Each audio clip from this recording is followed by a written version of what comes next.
L'esperienza del Bio Rossarol si colloca all'interno delle varie iniziative che cerchiamo di portare avanti qui a Forte Rossarol, dare ai giovani ospiti, minorenni prevalentemente, la possibilità di sperimentarsi in tirocini formativi, tirocini di lavoro. Quello che noi cerchiamo di offrire grazie alla collaborazione dell'Associazione Seminati, dell'azienda biologica Rosmarino, è di offrire loro un orientamento al mondo del lavoro.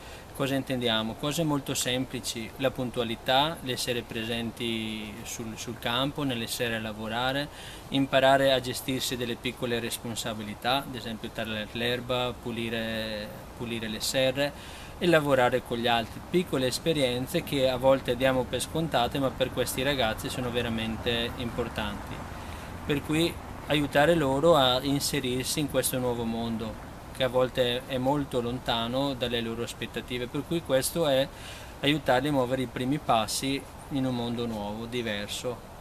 Come ti sembra questa esperienza di lavorare la Bene, terra? ma adesso un po' ho trovato esperienza e così adesso insegno a altri ragazzi che come trapiantano, come raccogliamo questa verdura. Tu li insegni a loro, Sì, sì, diciamo. che come raccolgono, come puliscono, preparano per ristoranti, per altre le famiglie, per tutti. Da che paese vieni? Ah, è quello che ci dà la Sono cucina. dall'Afghanistan. E come ti trovi in Italia adesso? Bene, bene.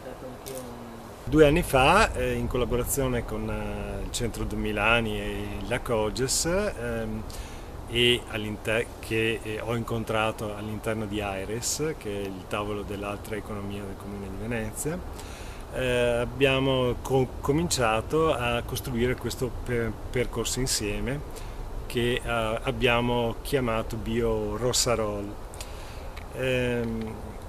Praticamente i ragazzi che sono ospiti, i ragazzi minori che sono ospiti della comunità presenti all'interno del forte trovano in queste serre che già esistevano un supporto per un avviamento, un'esperienza educativa di avviamento al lavoro, alla collaborazione, alla puntualità e soprattutto traggono un certo beneficio dal contatto con la terra, dai ritmi che la terra comporta e impone.